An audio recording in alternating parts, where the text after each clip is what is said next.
स्नेहाची करावा विचार तरावया पार भव सिंधू नाशिवंत देह जाणार सकळ आयुष्य खातो काळ सावधान संत समागमी धरावी आवडी संत समागमी धरावी आवडी करावी तांतडी परमार्थी तुका म्हणे इहलोकीच्या व्यवहारे नये डोळे धुरे भरून राहो नाशिवंत देह जाणार सकळ आयुष्य खातो काळ सावधान।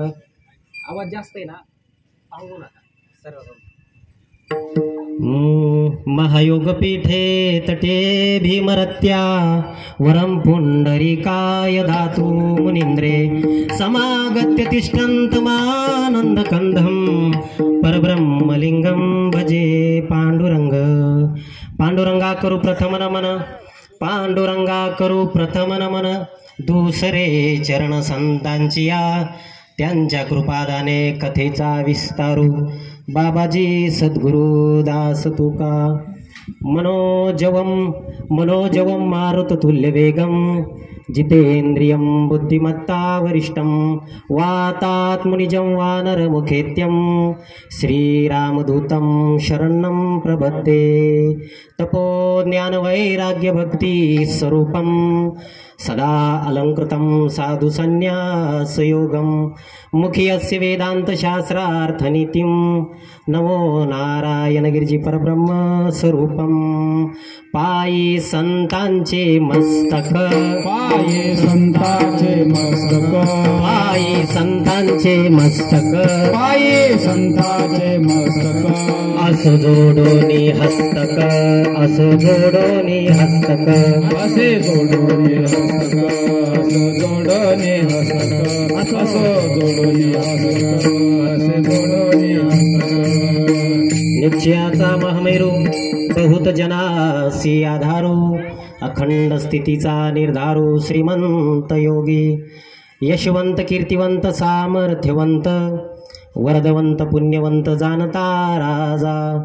जयांची केली स्मरण होय सकळ विद्येचे अधिकरण तेची वंदू श्रीचरण श्री गुरूंचे ते नमस्कारो ने आता। वचन ऐका कमळापती, वचन ऐका कमळापती, वचन ऐका कमळापती, वचन ऐका कमळापती। माझी रंकाची विनंती, माझी रंकाची विनंती, माझी रंकाची विनंती, माझी रंकाची विनंती, माझी रंकाची विनंती, माझी रंकाची विनंती।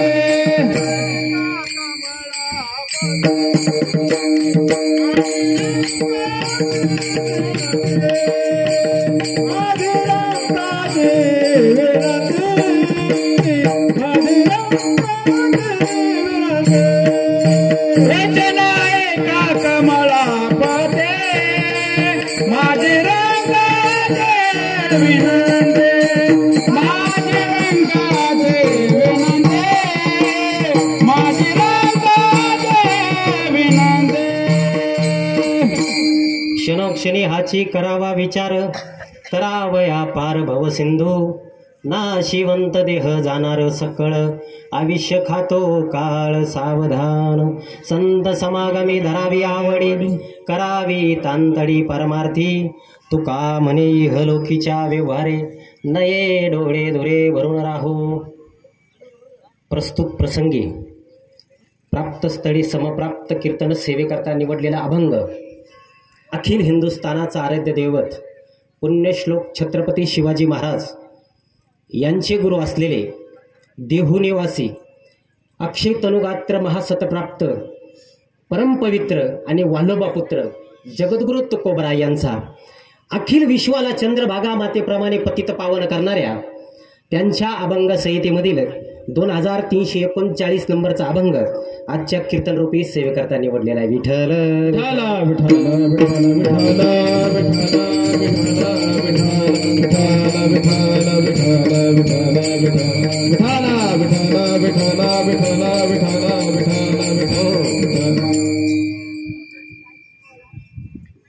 कोण निमित्ताने म्हणजे किंम कारण आपण या धर्ममंडपामध्ये आलेलो आहोत। सर्वांना श्रुत आहे तरीही वक्त्याचं कर्तव्य त्यामुळं या ठिकाणी बघा कैलासवासी दत्तू गणपत पाटील इंगळे यांच्या प्रथम पुण्यस्मरणानिमित्त असणारी ही कीर्तनरूपी सेवा आणि बाबांच्या पश्चात असणारा त्यांचा फार मोठा असा कुटुंब त्यांचं असणारं कुटुंब आहे. त्यामध्ये त्यांच्या पत्नी गंगा भागीरथी वत्सलाबाई दत्तू पाटील इंगळे या पत्नी आहेत त्यांच्या.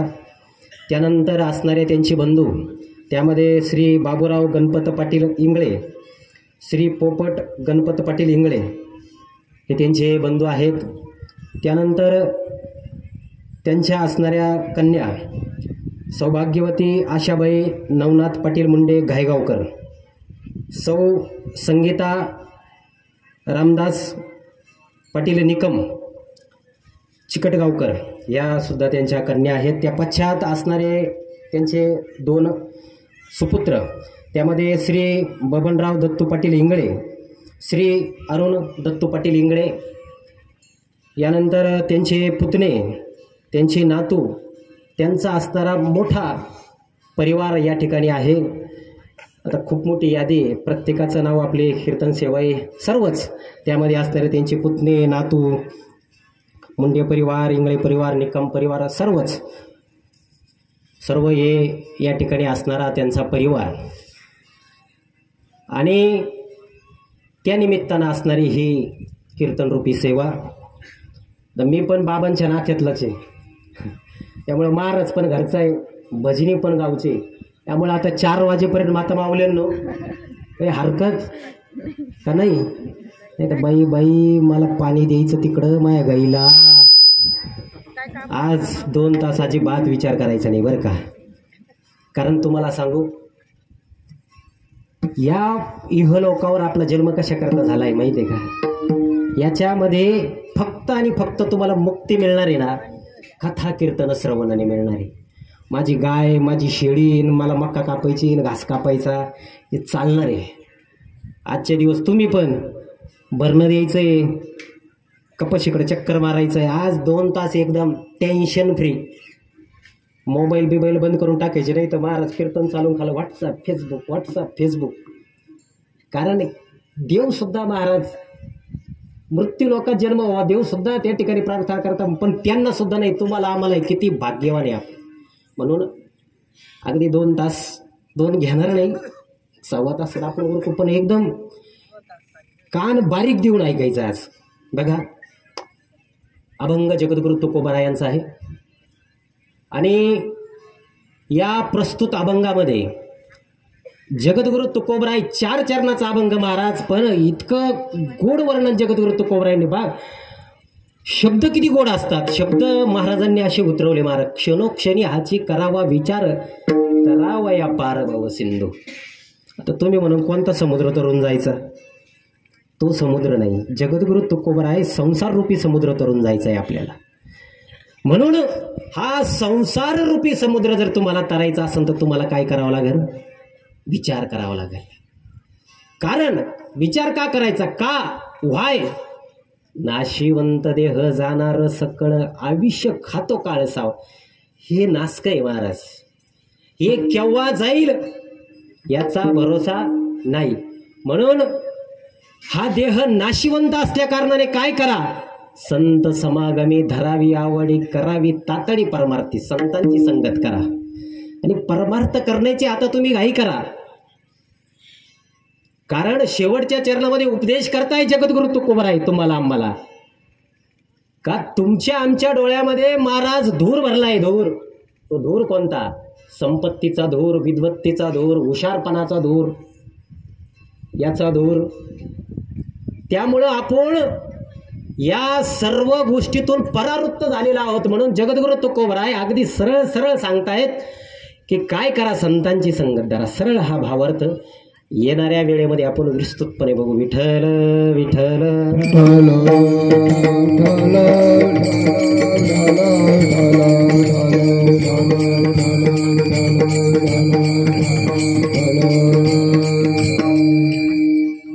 आवाज आहे ना. बघा, या संसार रूपी समुद्रातून तुम्हाला आम्हाला तरुण जायचंय. बरं, आता समुद्र कोणता हो? अरबी समुद्र नाही, पॅसिफिक समुद्र नाही, संसार रूपी समुद्र. बरं, हा संसार तुम्हाला आम्हाला जर तरुण जायचा असेल तर काय करावं लागणार आहे? तुम्हाला आम्हाला विचार करावा लागणार आहे. बरं, विचारा वाचून राजा तरू शकत नाही, देवाचे देव इंद्रदेव तरू शकत नाही, पण एक साधारण मनुष्य तरू शकतो बरं का महाराज. साधारण मनुष्य. आणि तरला तर खरा पुरुषार्थ आहे. तरला तर खरा पुरुषार्थ आहे महाराज. संसारामध्ये काही मिळालं म्हणजे तरुण जात नाही. काय महाराज सांगतात, संसारात काही मिळून तरुण जात नाही, काही करून तरुण जात नाही, पण विचार केला तर तरुण जातात महाराज. तरलो आम्ही उद्धरलो गुरुकृपे. महाराज सुद्धा तरण्याचं महत्व सांगतायत महाराज. मग या संसार समुद्रातून तुम्हाला आम्हाला तरुण जायचं असेल तर तुम्हाला आम्हाला या संसारात विचार करावा लागणार आहे. मग विचार कोणता होता? 3 प्रकारचा विचार सांगितला नाही. एक, काही गोष्टींचा सतत विचार करावा, काही गोष्टींचा सतत विचार करावा, काही गोष्टीचा वारंवार विचार करावा, काही गोष्टींचा अजिबात विचार करू नये. बरं, संसारात तुम्ही आम्ही विचार करतो. एक उदाहरण नेहमी सांगितलं जातं. विचार कोणत्या प्रकारचा असावा माता मौल्यांनी? विचार पैसा कमावणारा असावा, प्रकृती चांगली राखण्याचा असावा, का कुठल्या? एक खेडेगावात एक जोडपं होतं महाराज, शेतकरी जोडपं, आणि दोघंच नवरा बायको बरं का. आता खेड्याकडे दोघंच आहे, ते जातात उडून पुन्हा मुंबई. पोरगं होतं एकुलते एक, आणि पुण्याला कामाला. आता हे दोघं नवरा बायको घरीच. बरं, आता त्या गावात त्या म्हाताऱ्याचे कट्ट्यावर बसणारे मित्र होते महाराज. प्रत्येक गावामध्ये कट्ट्यावर बसणारे माणसं असतात महाराज. IBN चॅनल, G24 तास, IBN, प्रत्येक गावामध्ये कट्ट्यावर बसणारी माणसं असतात. प्रत्येक गावात आपण एंट्री मारली का त्या कमानीपाशी एखादं लिंबाचं झाड असतं, नाही तर पिपळाचं झाड, आणि त्याच्यावर हे 2-4 जण बसलेले असतात. दुसऱ्याचं लग्न मोडणारे, सप्त्याच्या पंक्तीत आडवे येणारे, लई चित्र ना महाराज. बरं, हे बसणारे काय सुईचे नाही महाराज. यांना जर भजनी मंडळाचा अध्यक्ष केला ना महाराज, भजनी मंडळाचा, हे 7 जण भजनी मंडळात, याच्या 3 पार्ट्या करून टाकी द्या महाराज. आणि त्या टाळाच्या द्वारा घरी बाईनाला येसनीला महाराज. असाच एक पठ्ठ्या बहादर होता त्या म्हाताऱ्याचा मित्र. ते बसला कट्ट्यावर, आणि कट्ट्यावर बसतीवर हे म्हातारा आला. बरं, हा म्हातारा आल्यावर तर कट्ट्यावर बसणार काय होतं? काय भाऊ, आयुष्यभर काबड कष्ट केले, काय आयुष्यभर काबर म्हातारीनं सुद्धा खांद्याला खांदा लावून कष्ट केले तुझ्या बरोबर. अरे कुठंतरी 4 धाम यात्रेला जाय, टाकी एखादा एकर विकून. काय म्हणतो हा? टाक एखादा एकर विकून जाय 4 धाम यात्रेला म्हातारीला घेऊन. म्हातारीनं आयुष्यभर काबड कष्ट केले. हा विचार कोणाचा? कट्ट्यावर बसणाऱ्या मित्राचा. हा ऐकतो त्याचा विचार, म्हणे पोरग तुला पैसे पाठीत नाही, काही नाही, तो त्याची बायको मस्त आनंदात राहतात. एक काम कर, टाक एखादा एकर विकून. मित्राचा विचार महाराज ऐकतो. हा घरी येतो, घरी आल्यावर पलंगावर तंगड्यावर तंगड टाकून अगदी झोपतो. कर कर कर कर फॅन चालू राहतो, विचार करतो. मित्राने सांगितलेला विचार हा विचार करायला लागतो. म्हणतो नाही गाड्या, खरं एखादा एक करत एकूणच टाकली पाहिजे. आता मित्राचा विचार ऐकून हा काढतो ना एक एकर विकायला महाराज. विकायला काढल्यावर त्याच्या पोऱ्याचे मित्र लांगड्यान चालल्या गावामध्ये असतात, ते लगे व्हॉट्सअप करीत आहे महाराज. अरे तो बापानं जमीन विकायला काढली. आता त्या बापानं आयुष्यभर कष्ट केले महाराज, पण कधी पेपरात फोटो आला नाही. पण त्या पोऱ्यानं पुण्याहून फोटो सहित पेपरला बातमी देऊन टाकली, माझे वडील अमुक अमुक तमुक तमुक हे वेडे झालेले आहे, त्यांच्याशी कुणीही कुठल्याही प्रकारचा व्यवहार करू नये, अन्यथा त्याच्यावर कायदेशीर कारवाई केली जाईल. आता बोंबला 6 गुरुवारचा प्रसाद झाले ना, आता संपले का वान वाटून? हा प्रसाद महाराज लेकराला आपण काबाड कष्ट करून शिकवतो. बऱ्याच ठिकाणी परिस्थिती महाराज पोरं बापा जवळ राहिले नाही महाराज. मग आपण त्यांच्या जवानी करता आपली जवानी जाळायची, आपल्या म्हातारपणा करता ती आहे का? मग आता मित्राचा विचार ऐकून विचारा वाचून नपविजे समाधान, किंवा विचार करता वाया जाय वेळ, लटिके मूळ फजितीचे. पण असा विचार काय कामाचा महाराज. म्हणून विचार संसारात माता माऊलीनं करावा. पण कुठला विचार माहिती आहे का? 4 गोष्टीचा विचार करावा. संगती, संतती, संपत्ती आणि प्रकृती. ह्या 4 गोष्टीचा संसारामध्ये विचार करावा. पहिली कुठली? संगती. महाराज आपली संगती कुणाची असली पाहिजे? गायक हे, गायकाची संगत आमच्या पाखवाच्या महाराजांबरोबर एकदम एक नंबर. महाराज हे गायकाची सोबत एकदम एक नंबर. पण मग संध्याकाळी घालीन लोटांगण वंदीन चरणन, डोळ्यानी पाहिन रूप तुझे. नाही ना महाराज, संगत कशी असावी महाराज. कुरुक्षेत्रावरचं उदाहरण आहे. कौरव पांडवांचं युद्ध होणार. तुम्हाला सगळं माहिती आहे, मी जास्त खोलवर त्याच्यावर घुसणार नाही. तुम्हाला फक्त संगत कशी असावी म्हणून सांगतो. कौरव पांडवांचं युद्ध होणार होतं आणि ह्या युद्धामध्ये श्रीकृष्ण भगवंत कोणाकडे जाणार, कोणत्या पार्टीत जाणार, याच्यावरून त्यांचं सैन्य, याच्यावर सगळ्यांचा डोळा महाराज. आणि कौरव पण गेले श्रीकृष्ण भगवंताकडे, पांडव पण गेले. आणि हे गेल्यानंतर आता श्रीकृष्ण भगवंताने आत टाकली, मी काय लढणार नाही, मी हया असा, मी लढणार नाही, काय नाही, युद्ध करणार नाही. आता तिकडे कौरव बसले होते. कौरव म्हणजे श्रीकृष्ण भगवंत आम्हाला परवडणार नाही. महाराज कोणाकडे जर काहीच नसेल तर तो दोस्त घेऊन हिंडू का आपण? थोडा खर्च करणारा पाहिजे, चहा पाजणारा, संध्याकाळची सोय करणारा. नाही ना, कृष्ण भगवंत म्हणाले मी काही युद्ध करणार नाही, अस्त्र शस्त्र उचलणार नाही. दुर्योधन तिथं होता. कौरव म्हणे तुमची आक्षेपणी सेना आम्हाला देऊन टाका. सेना घेतली महाराज. पांडव म्हणे द्यावा तुम्हीच आम्हाला पाहिजे, आम्हाला बाकी काही नको. आता सगळं पिक्चर तो कुरुक्षेत्रावरती युद्ध चालू झालं. कुरुक्षेत्रावरती युद्ध चालू झालं. अर्जुनानं आपल्या गांडीव धनुष्याला बाण लावला आणि बाण सोडणार महाराज. समोर पाहतो कोण? सगळं माझं गणगोत. अरे समोर चुलता गुरु, अरे ज्यांनी मला शिकवलं ते समोर, त्यांच्यावर बाण चालायचा. अवसान गळून गेला अर्जुनाचं महाराज. लगेच बाण खाली ठेवला रथावरती. आता रथावरती बाण ठेवला आणि त्या सिच्युएशनला श्रीकृष्ण भगवंत नसते, दुसरं कोणी असतं तर युद्ध झालं असतं का? पण संगत कोणाची महाराज? जगाचा बाप रथावर बसलाय. श्रीकृष्ण भगवंतानी पाहिलं अर्जुनाचं अवसान गळून गेलं. श्रीकृष्ण भगवंतानी बघितलं, अरे अर्जुनाचा अवसान गळला. श्रीकृष्ण भगवंत त्याला उपदेश करताय आणि ज्याच्यावरून 10 नोबेल पारितोषिक ववळून जरी टाकले तरी कमी पडतील अशी गीता निर्माण झाली महाराज. गीता रूपी अर्जुनाला उपदेश केला. अर्जुनाला सांगतायत अरे हे जन्म मरण रूप फेरा चालू राहणार आहे. तुम्ही आम्ही येणार आहे महाराज, जाणार आहे. पण तुझा जन्म कशा करता झालाय हे तुझ्या हातून करून घ्यायचंय. आणि तू शोक मानायचं कारण काही नाही.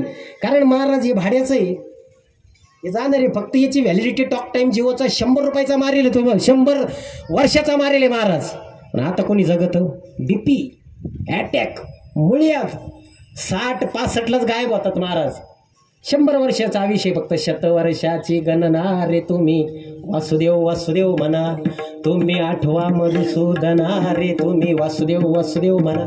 100 वर्षाचं आयुष्य मार, त्याच्या पलीकडे तुम्ही आम्ही. अर्जुनाला सांगितलं पुढचं तुम्हाला सारं नाही. अर्जुनाला उपदेश केला आणि ते युद्ध त्या ठिकाणी पांडवांनी जिंकलं. म्हणून संगत महाराज खूप गरज. तुमची संगत कुणाबरोबर आहे, तुम्ही कुणाबरोबर राहता हे. आता त्या कुरुक्षेत्रावरती अजून एक योद्धा होता बरं का, जबरदस्त. कर्ण. अहो कर्णासारखा दानशूर नाही, कर्णासारखा योद्धा जगाच्या पाठीवर नाही महाराज. पण काय चुकलं? संगत चुकली. संगत फार गरजेची. तुम्ही कुणाबरोबर राहता? अरे छत्रपती शिवाजी महाराजांनी हिंदवी स्वराज्य निर्माण केलं. कोणाच्या बळावर? कोण होतं सोबते? अरे असे जबरदस्त मावळे छत्रपती शिवरायांबरोबर होते महाराज. अहो मरणाच्या पांघरुणावरती हाथरुणावरती झोपणारे मावळे होते. आग्र्याची सुटका. पालख्या केल्या गेल्या 2. पन्हाळगडावरती छत्रपती शिवाजी महाराज पन्हाळगडावरती अडकलेले. राजांना जायचं, शाहिस्ते खान तिकडे लाल महालात घुसला, 2 पालख्या केल्या, एका पालखीमध्ये छत्रपती शिवाजी महाराज जाणार होते आणि दुसऱ्या पालखीमध्ये छत्रपती शिवरायांसारखा दिसणारा हुबहूब मावळा हवा होता. खूप सांगण्यासारखा आहे हा प्रसंग शिवा काशीदांचा. पण आपल्याला आता माझं स्पेशल विषय शिवचरित्र, पण आपल्याला त्याच्यात मला फक्त सांगायचंय, सोबत पन्हाळगडावरती संगत शिवा काशीत सोबत होते महाराज. शिवा काशीदांना नुसतं कळालं आणि राजांपुढे येऊन म्हणाले, राज जातो की मी द्या ना येडा, राज मी जातो की राज द्या ना येडा, राज जातो मी, माझ्या शिवाच्या आयुष्याचं सोनं होईल राज. छत्रपती शिवाजी महाराज म्हणाले, अरे शिवा तुला पाठवू कस काय, अरे तू तिथं जाणार तर तुझं मरण निश्चित, सिद्धी जोहरकडे जाणार ती पालखी कळाल्यानंतर तुझा मृत्यू निश्चित आहे. पण काय सोबत होती शिवा काशीत म्हणतात, राज राज राज लाख मेले तरी चालतील राज, पण लाखाचा पोशिंदा राज जगला पाहिजे, राज मला जाऊ द्या. नाही ऐकलं शिवा काशीदांनी, मृत्यूला मिठी मारायला गेले आणि महाराज चाळणी करून मारलं व चाळणी करून मारलं. काय मावळे हो, आपले फार्म भरायला सगळे बरोबर येतात महाराज, सगळे ग्रामपंचायतचा सगळे सोबत. दुसऱ्या दिवशी त्यांचाच अपक्ष हो म्हणून अर्ज पडल्यावर तर पाहायला कोणी येत नाही. पण महाराज छत्रपती शिवरायांबरोबर संगत अशी होती. बाजीप्रभू देशपांडे, अरे घोड खिंड त्यांच्या रक्ताने पावन झाली महाराज, पण विशाळगडावरून तोफेचा आवाज आल्याशिवाय भिंगरी सारखे भिंगत होते, भिंगरी सारखे.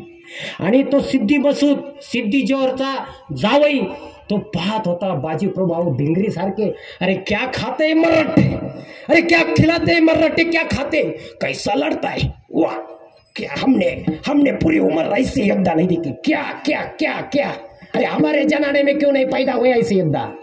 काय शौर्य महाराज, भिंगरी धड कलम करण्यात आलं तरी लढत होते बाजीप्रभू. काय सोबत महाराज. म्हणून तुमची संगत फार गरजेची. तुम्ही कुणाबरोबर राहतात.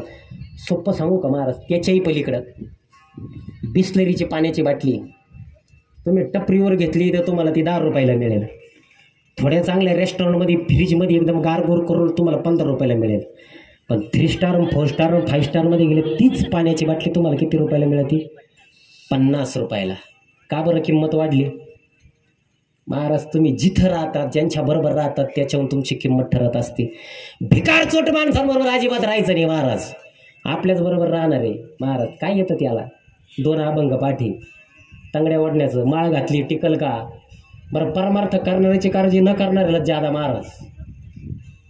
म्हणून संगत फार गरजेची. तुम्ही कुणाबरोबर राहतात हे फार गरजेचं. दुसरं संतती, तुमची संतती किती असावी.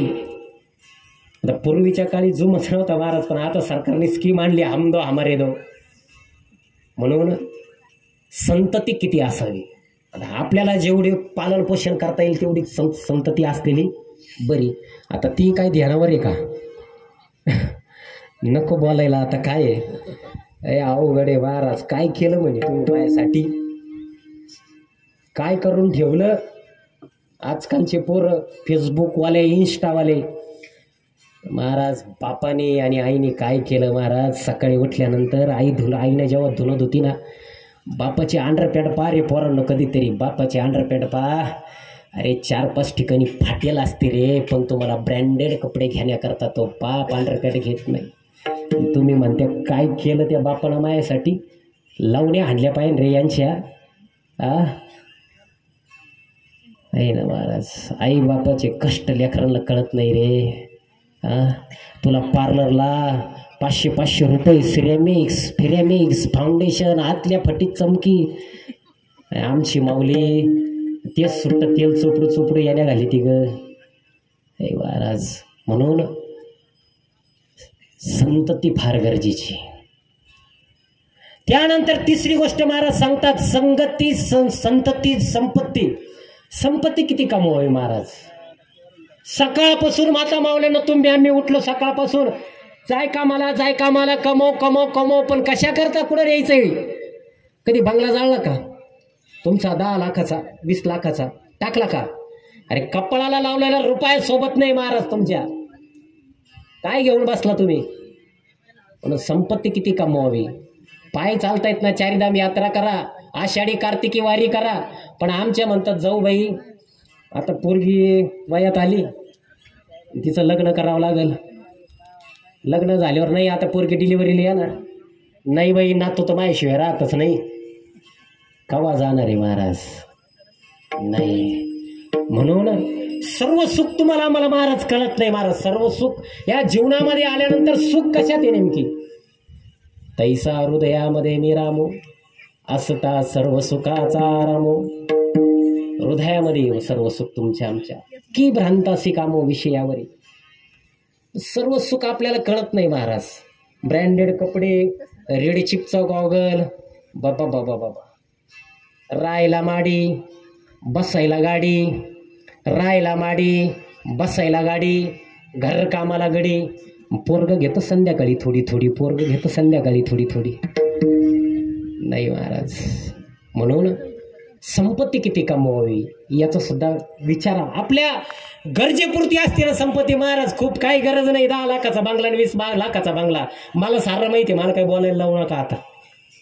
पार बंगल्यावर नाव, अण्णांची पुण्याई, आईची पुण्याई, दादाची पुण्याई, ज्यांची पुण्याई तो 20 लाखाच्या बंगल्याच्या शेजारी कांद्याच्या चाळीत बाजीवर पडलेला म्हणजे अण्णाची पुण्याई. पाहते अण्णा कायला आग लावायला का तुमचे ते बंगले? आग लावायला काय महाराज? म्हणून संपत्ती किती कमवा.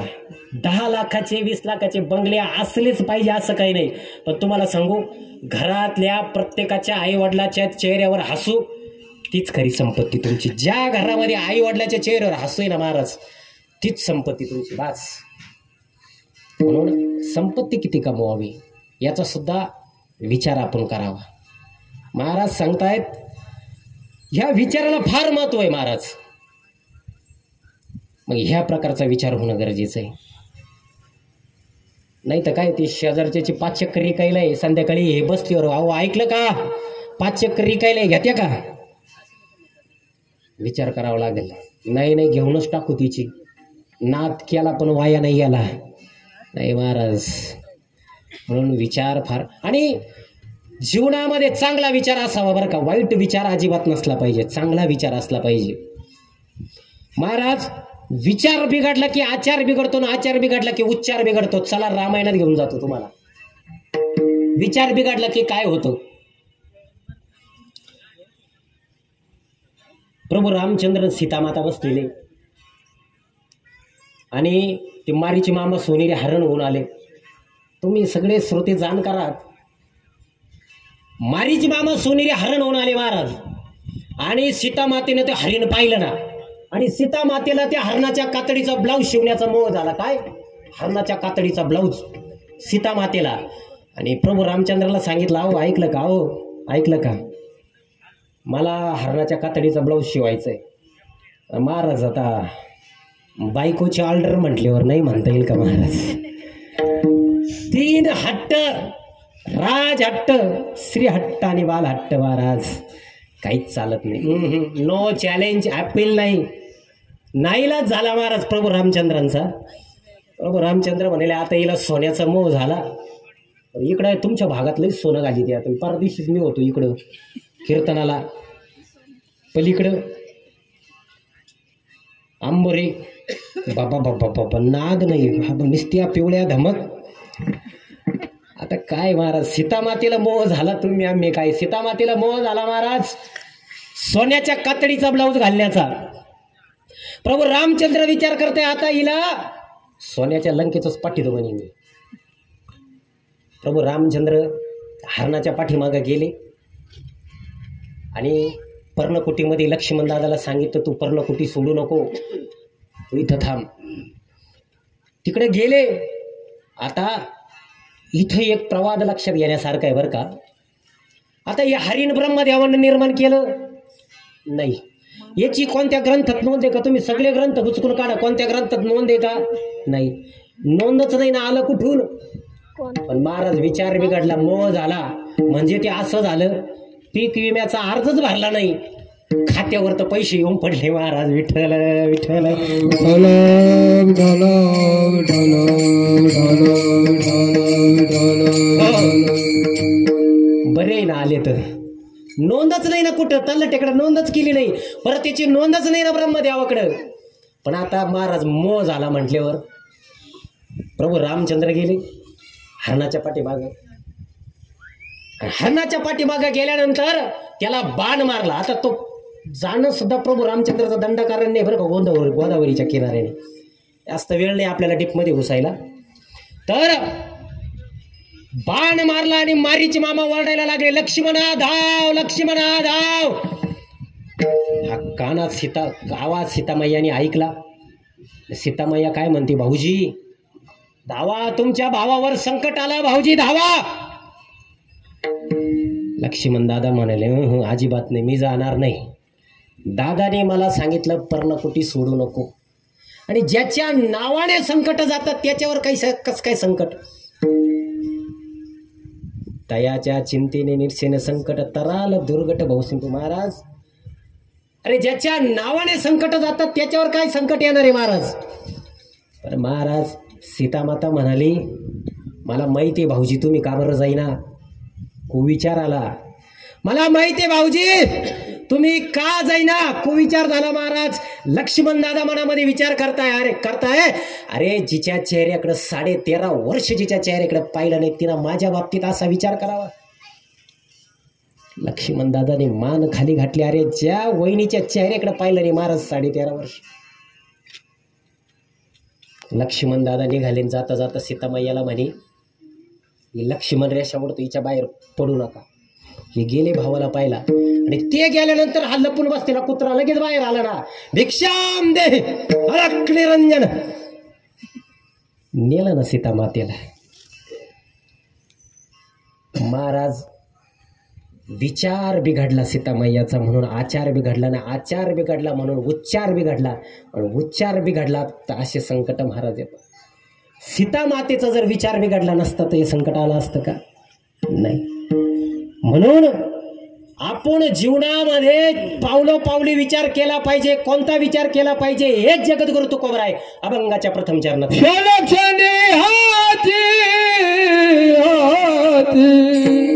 करावा विचार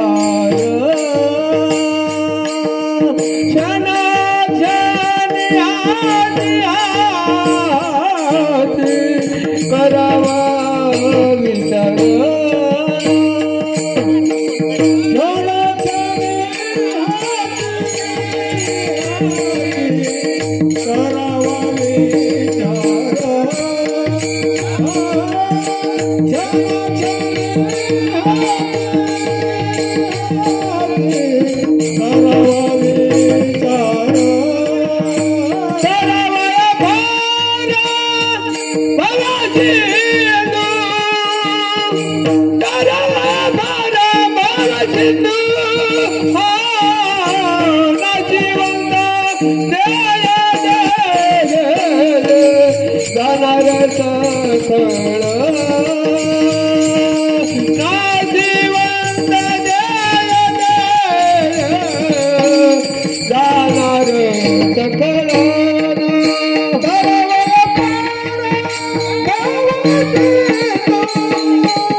क्षणोक्षणी हाची करावा विचार तरावया पार भव सिंधू.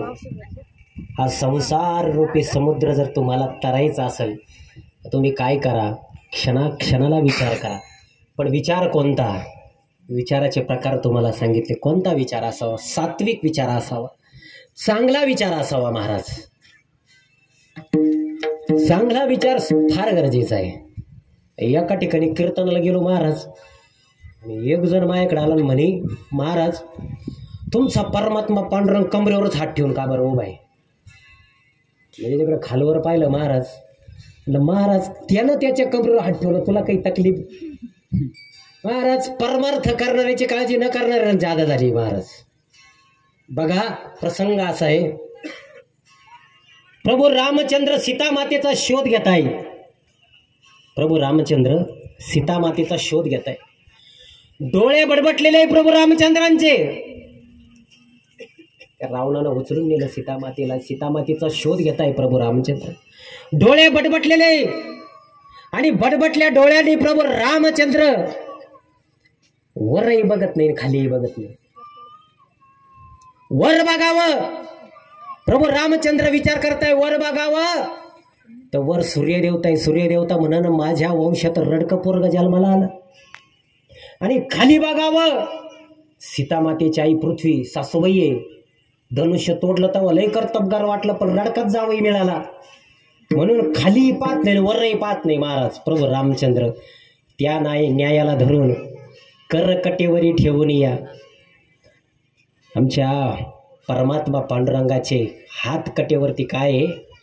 कारण येणाऱ्या भक्ताला, येणाऱ्या साधकाला आमचा परमात्मा पांडुरंग सांगतोय, तू माझ्याकडे आलात ना तर भवसिंधूचं पाणी किती राहिलंय तुला? फक्त आता कंबर इतकं पाणी राहिले, कंबरभर. सुंदर ते ध्यान उभा विठेवरी, कर कटेवरी ठेवून या. कटेवर हात काय आहे? येणाऱ्या साधकाला परमात्मा पांडुरंग सांगताय, तुम्ही माझ्या दर्शनाला आला का? नुसतं जायचं. अरे का कमरेवरती हात आहे? येणाऱ्या साधकाला भगवंत सांगताय, तुम्ही माझ्याकडे आलात ना, आता तुम्हाला या भावसागराचं पाणी फक्त कंबरभर आहे. म्हणून परमात्मा पांडुरंगाचे हात कटेवर असण्याचं कारण हे आहे की हा संसार रूपी समुद्र आता संपत आलेला आहे. मग तुम्ही काय करा? परमार्थ केला पाहिजे महाराज. भगवंताचं नामस्मरण घेतलं पाहिजे. आपल्याला वेळ नाही महाराज देवाचं नामस्मरण करायला. गावगाव आता आमचे गुरुजन गायक वादक मंडळी म्हणून परमार्थ टिकुरे महाराज, हे टोपीवाले पायजामावाले गेल्यावर आटपलं सगळं. काकडा नाही, हरिपाठ नाही. परिस्थिती फार अवघड होत चालली महाराज. भगवंतच या कलियुगामध्ये करावे कीर्तन. कलियुगामध्ये महाराज फक्त भगवंताचं नामस्मरण. जगद्गुरु तुकोबरायांच्या जीवनातला प्रसंग आहे. जगद्गुरु तुकोबराय आयुष्यभर फक्त नामस्मरण करायचे, दुसरं काहीच काम नाही. जगद्गुरु तुकोबरायांना आयुष्यभर फक्त देवाचं नाव घ्यायचं. आता पूर्वीच्या काळी प्रातविधीला महाराज गावाच्या बाहेर जायचे. आता बऱ्याच गावात आता आलं इथे सरकारची स्कीम, प्रत्येक घरोघरी आता संडास बाथरूम बांधले ना, 1 BHK टॉयलेट बाथरूम अटॅच घरोघरी आता बांधले. पण पूर्वीच्या काळी परसाला गावाच्या बाहेर जायचं, सकाळी गावाच्या बाहेर जावं लागायचं. आता जगद्गुरु तुकोबराय प्रातविधीला जाणार सकाळी. आता ते प्रातविधीला जायचे डबे सुद्धा लई भारी असायचे बरं का. पूर्वीच्या काळी गाडी वाहिले असायच्या, ते वंगण काढलेले मोकळे डबे, ती जाड जर्मनची ताल असायची, ती दोन्ही बाजूने छिद्री पाडायचे आणि त्याला पिळलं का तो डबा तयार. बरं तो डबा टांगायची पद्धत पण लय भारी. लिंबाचं नाही तर पिपळाचं कायचं झाड असायचं भलं मोठं, त्याला दूध टांगायला अशा लांब लचक तारी महाराज, आणि त्या तारीला डबा गुंडळ राहायचा. वार आलं का भुर, वार गेलं का भुर, आपलं सहर्ष स्वागत करीत आहे. नाही तर ती हिचकी असायची महाराज घरापुढं, हिचकी. ते हिचकीला डबे टांगेल राहायचे, प्रातविधीला जायचे. आता नाही, आता इंग्लिश पण आहे ना गावठी पण आहे, 2-2 बाथरूममध्ये महाराज. पण पूर्वीच्या बरं अजून एक तर तांब्या पण वापरायला जायचा, चमटेल तांब्या. चमटेल नवरा बायकोचे भांडणं झाल्यावर नाही का तू ना तो चमटेल तांब्या. बरं असे समाजात सुद्धा खूप चमटेल तांबे बरं का. समाजात सप्त्याला आडवे येणारे, पंक्ती सप्त्याच्या उडवणारे असे चमटेल तांबे खूप आहे. ते चमटेल तांबे फक्त कुठं वापरले जातात? म्हणून प्रातविधीला जगद्गुरु तुकोबराय प्रातविधीला झुडपाच्या आड जाऊन बसले जगद्गुरु तुकोबराय. आणि जगद्गुरु तुकोबराय प्रातविधीला बसल्यानंतर त्यांच्या नामस्मरणाचा चाळा चालू झाला. जगद्गुरु तुकोबरायांचा नामस्मरण चालू झालं.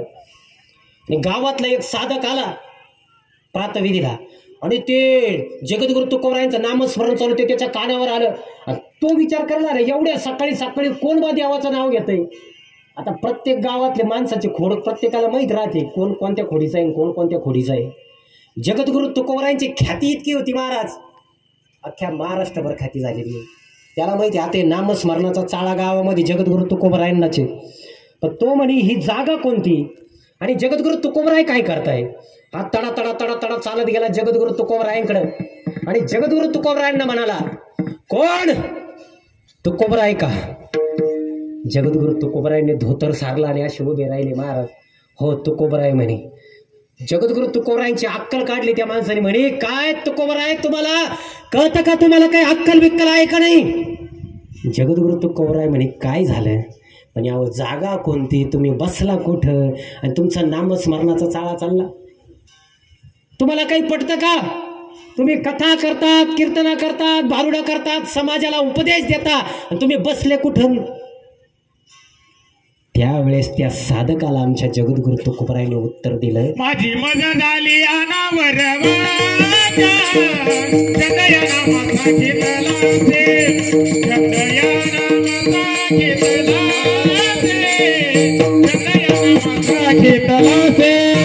माझी मजा झाले अनावर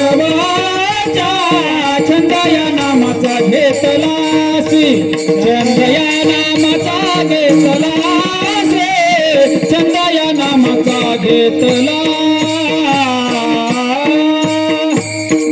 क्या बात आहे. माझी मज झाली अनावर वाच्या, छंद हा नामाचा. काय करू रे, माझ्या वाचेला नामाचा छंद झालाय किंवा आवरताही आवरे ना, काय करू, आवरत नाही महाराज. म्हणून आपण या जन्मामध्ये आपल्याला तारायचं असेल ना तर फक्त भगवंताचं नामस्मरण तारू शकतो तुम्हाला आम्हाला. गरुड पुराणामध्ये सुद्धा सांगितलेलं आहे महाराज, 84 लक्ष योनीनंतर जन्म आहे तुमचा आमचा. पुनरपी जननम पुनरपी मननम पुनरपी जननी जठरे शैल. हे महाराज 84 लक्ष योनीच्या अगदी शेवटची पाळी एक मनुष्य जन्म चुकली वर्ग शेवटाला. 84 लक्ष योनीच्या शेवट मानवाचा जन्म आहे तुमचा आमचा. शेवट नाहीये परत. मग कसं वागलं पाहिजे आपण महाराज. 100 वर्षाचा टॉक टाइम मारून. आता हे तुम्हाला सांगू का, 4 खाणी आणि 3 गुणीमधून जन्म आहे तुमचा आमचा. 4 खाणी आणि 3 गुणी.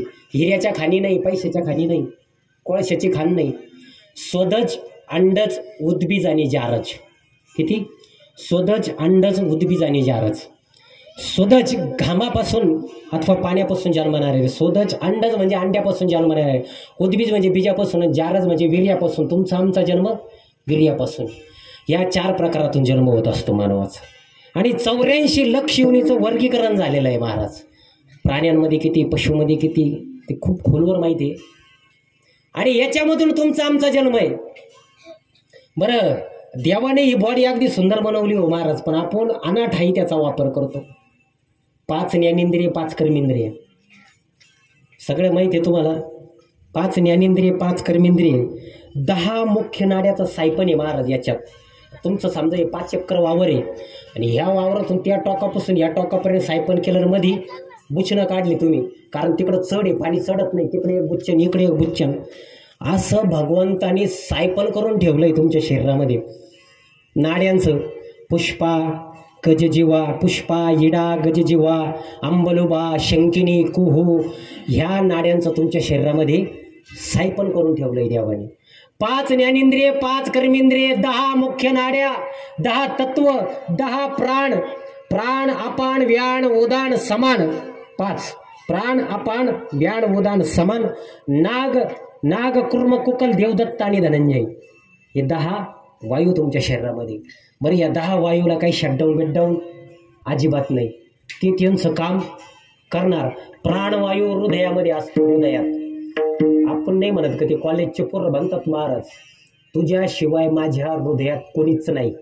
नाही रे दादा, प्राण नावाचा वायू हृदयामध्ये. तिने जर ठरवलं आज सुट्टी घ्यायची, राम बोलो भाई राम बोलो, नाही महाराज. अपान नावाचा वायू तुमच्या गुद्दामध्ये सकाळी केल्यानंतर त्याला सांगावं लागत नाही, तो त्याचं काम बरोबर करतो. हे प्रत्येकाचं काम प्रत्येक जण करतो महाराज. किती देवाने सिस्टीम बसून ठेवली तुमच्या शरीरामध्ये. 10 तत्व तुमच्या शरीरामध्ये, पृथ्वी जल अग्नी वायू आकाश मन बुद्धी अहंकार. किती झाले? भुका लागल्यात नाही ना?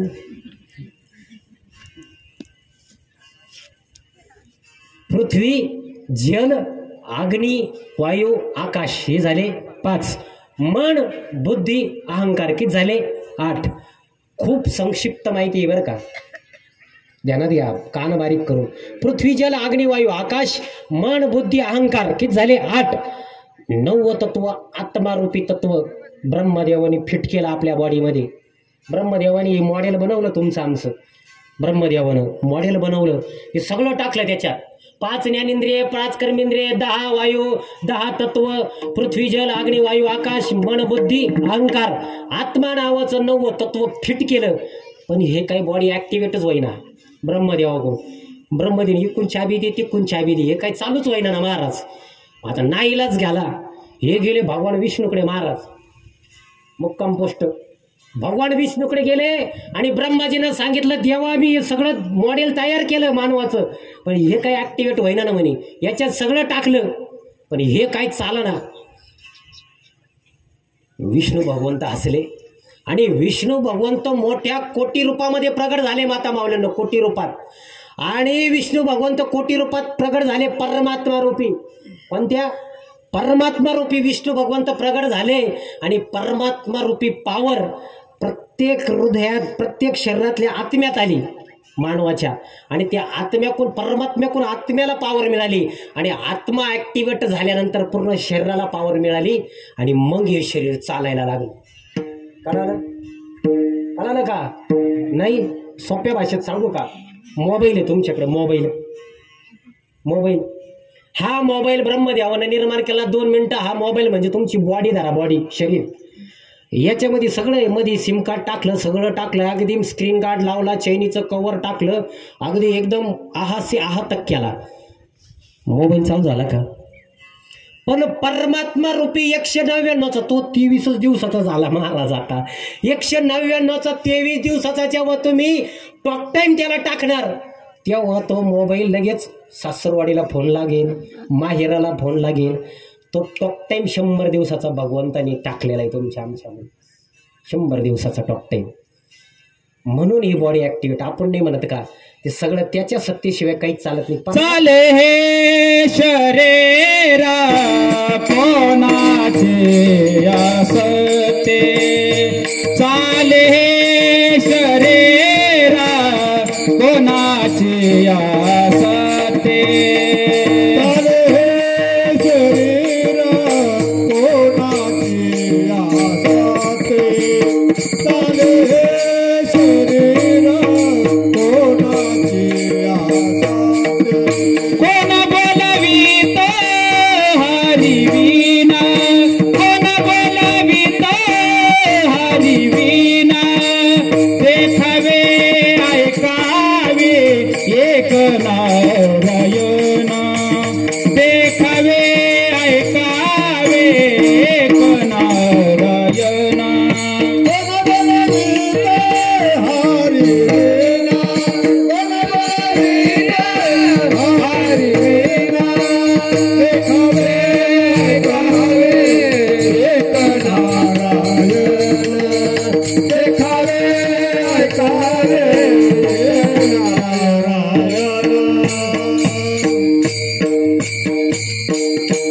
म्हणून हे परमात्मा रूपी शक्ती तुमच्या आमच्यामध्ये, म्हणून आपण चालतोय की केव्हा निघून जाईल याचा भरोसा नाही.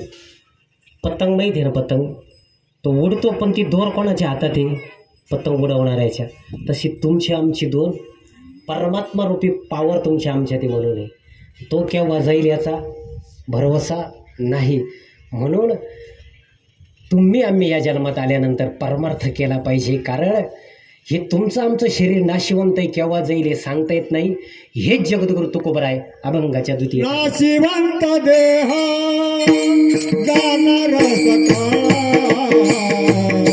नाशिवंत देह जाणार सकाळ, नाशिवंत देह जाणार सकाळ,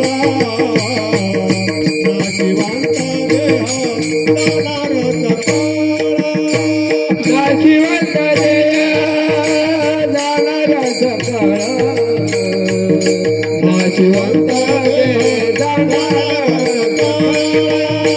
नाशिवंत देह जाणार सकाळ नाशिवंत देह जाणार नाशिवंत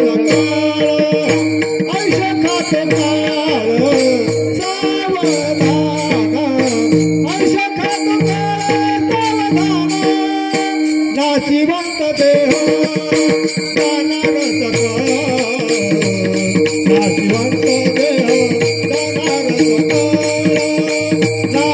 नाशिवंत देह जाणार सकाळ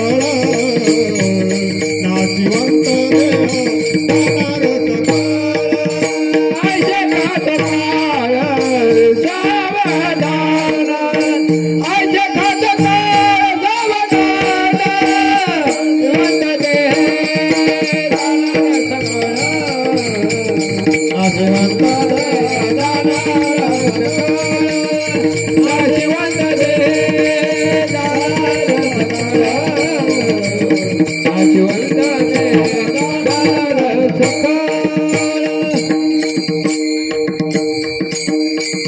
महाराज म्हणताय हा देह नाशिवंत आहे आणि काळ आहे ना महाराज टपून बसलाय तुम्हाला आमच्या शरीराला ग्रास करण्याकरता शरीराचा टप गाडी गाडी काळा वाटायची आधुनिकीची आहे अवकाश आधुनिकीची आहे अवकाश गाडी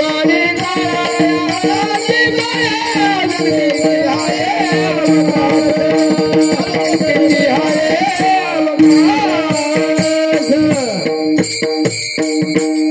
काळ टपून बसलाय महाराज. तशी मांजर घरामधले मांजर ते उंदराला धरायला कशी टपून बसती तसा काळ तुमच्या आमच्या शरीराचा ग्रास करण्याकरता टपून बसलाय. म्हणून जगद्गुरु तुकोबाराय वारंवार तुम्हाला मला सांगतायत की हा देह नाशिवंत आहे. शरीराचा 3 प्रकारचा नाश आहे बरं का. एक स्वतोनाश, एक आश्रयनाश आणि एक परतनाश. स्वतोनाश म्हणजे शरीर आपोआप जागच्या जागी नष्ट होणे, याला स्वतोनाश म्हणतात. आश्रयनाश म्हणजे एखाद्या विमानात तुम्ही आम्ही बसलो आणि ते विमान क्रॅश झालं आणि त्या विमानात बसलेले प्रवासी त्याच्यात जळून खाक झाले, याला आश्रयनाश म्हणतात. आणि परतनाश म्हणजे भाऊबंद घेऊन जर भांडणं झाले तुमचे आमचे आणि भाऊबंदने टाकलं पावडं डोक्यात आणि त्याच्यातून जर एखाद्याचा मृत्यू झाला त्याला परतनाश म्हणतात. हे नाशाचे 3 प्रकार आहे महाराज.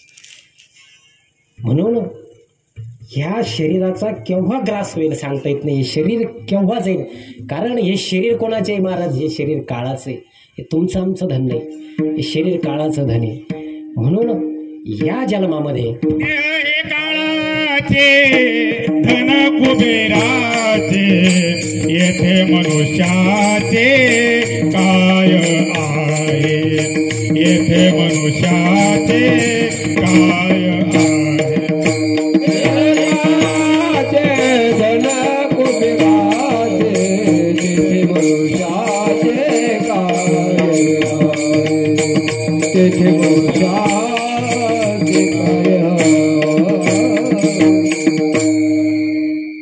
काय आहे महाराज इथं आपलं तुमचं आमचं काही नाही. सांगू, कप्पळाला लावलेला रुपया सुद्धा इथं आहे महाराज. दणकून पिठले भाकरी आणि त्या संध्याकाळी काही कोणी कोणाचं नाही महाराज. त्यामुळं परमार्थ केला पाहिजे. परमेश्वराचं नामचिंतनच तुमच्या सोबत आहे. तुम्ही म्हणता ना आता काही काही बहादर महाराज इतके हुशार आहे, काय देव मा वाकड्या करणार आहे, पैशाचा माज, इतका माज महाराज पैशाचा. आपल्याला काय बुलेट आहे, आपल्याला बांगला आहे बिंगला आहे, काय गावात कोणाला आगत नाही, घरात मोठे असन तर त्यांनाही ऐकत नाही महाराज, निस्ता राडा. तुम्हाला सांगू, तुम्ही म्हणता ना काय देव माझं वाकडं करीत नाही, मेल्यानंतर खरं वाकडं करीत देव बरं का. गरुड पुराणामध्ये पक्षीराजाने प्रश्न विचारला विष्णू भगवंताला, देवा माणूस मेल्यानंतर त्याच्या शरीराचं काय होतं आणि त्याच्या शरीराचा प्रवास, मेल्यानंतर मानवाचा आत्मा किती दिवस इथं राहतो हे मला सगळं तुम्ही सांगा. गरुड पुराणामध्ये प्रश्न विचारला. भगवंत पक्षीराजाला सांगतायत, अरे माणूस मेल्यानंतर त्याच्या शरीरातून आत्मा निघून गेल्यानंतर त्याला 24 तासाच्या आत यमाकडे नेल्या जातं. कुठं? यमाकडं. आणि त्याचा सगळा आलेख समोर वाचला जातो. यांनी काय केलं काय नाही, कोणाचे वावरं कोरले, जावा किती भांडल्या, कोणी भाकरी वाचून सासूबाईला मारलं, हे सगळा हिशोब त्याच्या समोर उभं केलं जातं. आणि 24 तासाच्या आत रिटर्न त्याला आणल्या जातं, ज्याचा त्यांनी देह जिथं सोडला तिथं. बरं, हा आल्यानंतर असा कोपऱ्यात बसतो, सगळं पाहतो, बायको रडती का, पोऱ्या रडतो का, सगळं दिसतं त्याला. पण त्याच्या असण्याचं भान कोणाला नसतं, कोणाला दिसत नाही. तर त्याला वाटतं त्या शरीरात प्रवेश करावा महाराज, ते पडलेलं. पण यमाच्या दूतांनी त्या पाशात बांधल्यामुळं त्याचा नाईलाज होतो. पाहतो रडताना सगळ्याला, कोपऱ्यात बसतो, पाहतो, सगळं दरवाज्यातच राहतो, सगळ्यांना शोक करताना पाहत होतो, कोण रडतंय कोण नाही. आणि तो तिथंच असतो महाराज. आणि आपण अंत्यविधी झाल्यानंतर आपण जे पिंड देतो, त्या पिंड्यातून तो मृतात्मा हातभर एवढे शरीर धारण करतो त्या पिंडातून, बरं का. आणि हातभर शरीर धारण केल्यानंतर आपण 10 दिवस 9 दिवस 9 पिंड देतो. आणि 10व्याच्या दिवशी पिंड देतो, 10वा, बरोबर. आता हे पिंड 10 दिवसच दिले पाहिजे, बरं का महाराज. काही मी 3ऱ्या आणि 4थ्याच दिवशी महाराज 10वे वरकून टाकले. 3ऱ्या 4थ्या दिवशीच येळच नाही महाराज सुतक धरायला, नाही ना महाराज. आईच्या गर्भाची निर्मिती 9 महिने 9 दिवस पूर्वी झाल्यावरच होती. आधी झाल्यावर त्याला काय म्हणतात, माता मावले, नाही ना महाराज. म्हणून 5व्या दिवशी 10वे करणारे, 6व्या दिवशी करणारे जरा लक्ष देऊन ऐका. 10 दिवसच सुतक धरल्या गेलं पाहिजे नियमानं. पण आता वेळ नाही, पोरग मुंबईला कामाला आहे, पुण्याला कामाला आहे. तुम्ही म्हणशाल कसं महाराज, तर तुम्हाला एक 10 मिनटं गरुड पुराणच सांगतो मी. माणूस वर्ष श्राद्धापर्यंत आणून सोडतो. आता आज वर्ष श्राद्ध आहे ना, बघा, ते मेल्यानंतर तो आत्मा घरामध्ये असतो. तुम्ही पहिल्या दिवशी पिंड दिल्यानंतर हातभर त्याचा देह तयार होतो. आणि हातभराचा देह त्याला तयार झाल्यानंतर तुम्ही जे पिंड देतात ना, त्या पिंडामधून 2 पिंडामधून त्याचं शरीर तयार होतं. 3रा पिंड यमदूत खातात आणि 4था पिंड ते मृतात्म्याला खायला देतात. 9 दिन रात्रीमध्ये तुम्ही जे पिंड देतात, 9 दिन रात्रीमधून त्याचं शरीर तयार होतं. आणि 10व्या दिवशी तो आहार रूपामध्ये प्राप्त होतो. 10व्या दिवशी तो आहार रूपात प्राप्त होतो. आणि 10व्या दिवशी त्याला भूक लागते प्रचंड, 10व्या दिवशी, बरं का. म्हणून 10व्या दिवशीचा तुम्ही जो 10व्याला पिंड देतात, तो मृतात्म्याच्या आवडीचा पिंड दिला पाहिजे, मृतात्म्याच्या आवडीचा पिंड. नाही तर आपण नाही म्हणतो काय कावळा शेवना बाई आता का, तर 10व्या दिवशी त्याच्या शरीरामध्ये भुकेची जाणीव झालेली असती. म्हणून 10व्या दिवशी मृतात्म्याच्या आवडीचा पिंड दिला पाहिजे. आणि 10 दिवस जे आपण पिंड करतो त्याच्यातून मंत्रोपचारण आपले गुरु करतात. त्या मंत्रामधून स्वाहविधी जो असतो तो सगळा त्या मृतात्म्याच्या नावाने होतात. त्याच्यातून आशीर्वादाचा वगैरे प्रयोग होत नाही. आता 10व्या दिवशी याला भूक लागल्यानंतर तो 10व्या दिवसाचा पिंड खातो, बरोबर. 10व्या दिवसाचं पिंड खाल्ल्यानंतर तुम्ही जे 10व्या दिवशी दीपदान देतात, धूपदान देतात, वस्त्रदान देतात, धान्यदान देतात, ते दान देताना मेलेल्याच्या नावाने द्यायचे नाही. हे काय मी माझ्या पदरचं सांगत नाही, हे गरुड पुराणामध्ये. तर तिथं मृतात्मा शब्द वापरायचा आहे. कोणता? मृतात्मा. कारण तो शब्द मेलेल्या माणसाकरता आल्हाददायक असतो, म्हणून तिथं त्याच्या नावाचा उल्लेख करायचा नाही. आता 10व्या दिवशी तो पिंड खाल्ल्यानंतर 11व्या 12व्या दिवशीचा पिंड तो परत खातो, 11व्या 12व्या. आणि 13व्याचा पिंड खाल्ल्यानंतर 13व्यापर्यंतच मेलेल्या माणसाचा आत्मा तुमच्या जवळ असतो, 13व्यापर्यंत, बरं का. 13व्याच्या दिवशीचा पिंड खाल्ल्यानंतर 13व्याचा पिंड खाल्ल्यानंतर त्याला यमदूत महापटावर आणतात. आणि तिथून त्याची खरी वर्षभराची यात्रा चालू होती. आणि त्या यात्रामध्ये तुम्हाला 84 लक्ष नरक आणि 16 भवनं तुम्हाला लागतात, अतिशय त्रासदायक 16 भवनं. सौम्यपुरापासून तुमचा प्रवास चालू होतो महाराज. सौम्यपुरापासून पहिलं सौम्यपूर, सौरपूर, महारौरव, सुतप्त भवन, गजेंद्र भवन, धर्मभवन, बहुवातपूर, बहुभीतीपूर हे सगळे पूर आहे. बरं आता हे प्रत्येक पुरामध्ये काय तुम्हाला आरतीचं ताट नाही घेऊन ठेवेल, या या या तुमचं सहर्ष स्वागत आहे. हा नाही नाही नाही नाही, तुम्ही म्हणता ना देव माझं काय वाकडं करीन. हे 12 महिने जो तुमचा प्रवास आहे ना त्याच्यात खरी भानगड आहे, खरी भानगड. आता 12 महिन्यामध्ये तुम्ही जर चांगले कर्म केले असाल तर तुम्हाला शाल्वणी लावाचा वृक्ष लागणार नाही. आता ते शाल्वणी लावाच्या वृक्षाला महाराज उलट टांगीत या, मारी ती झोडी ती अंबाची अशा धोपटून काढीत या महाराज. जावा जावा भांडेला असेल बाई, भावाभावात भांडणं लावेल असेल, भावबंदकीत भांडणं असेल, त्याला महाराज मारी ती झोडी ती अंबाची किंवा अशीच फटकून काढीत या. तुम्ही तुमचं जसं आयुष्यभर असन वितरण तशी तुम्हाला असन वैतरणा नावाची नदी. जबरदस्ती वैतरणा, पुये साचलेला तिच्यात रक्त, गोमी, साप, भयानक. आणि तिथं जर तुमच्या पाठीशी जर संचित पुण्य असेल तर ती वैतरणा नावाच्या नदी तुम्हाला नाही. पण ते जर पुण्य नसेल तर ते यमदूत त्याला लुटून देतात त्याच्यामध्ये. म्हणून भरपूर असे सगळे भवन त्याच्यामध्ये लागतात. असं करीत करीत 12 महिने च्या सुरुवाती 12 महिन्याच्या शेवटला तुम्हाला धर्मभावनाच्या अलीकडे असताना बहुभीतीपुरापर्यंत 12व्यापर्यंत तुमचा तो आत्मा प्रवास करीत आलेला असतो. कुठपर्यंत? बहुभीतीपुरापर्यंत. एक धर्मभावनाच्या अलीकडं म्हणजे आजचा शेवटचा दिवस आता बहुभीतीपुरापर्यंत आलेला असतं. आणि तिथून पुढं तुम्ही जो वर्षश्राद्धाचा पिंड देतात ना, तो पिंड खाल्ल्यानंतर तो हातभराचा देह गळून पडतो आणि वायुरूप अंगठ्या एवढा देह वायुरूप देह होतो. त्याला यातना भोगण्याकरता यातना देह. आणि इथून पुढची त्याची यात्रा आजपासून चालू होते. म्हणून या जन्मात आम्ही आल्यानंतर चांगले कर्म जर तुमच्या महाराज पाठीशी असेल तर हे सगळं भानगड तुमच्या पाठीमागं नाही. मग आता चांगल्या गोष्टी तुमच्याकडे येण्याकरता काय करावं लागेल तुम्हाला? हेच जगद्गुरु तुकोबराय अभंगाच्या तृतीय चरणात संत समागम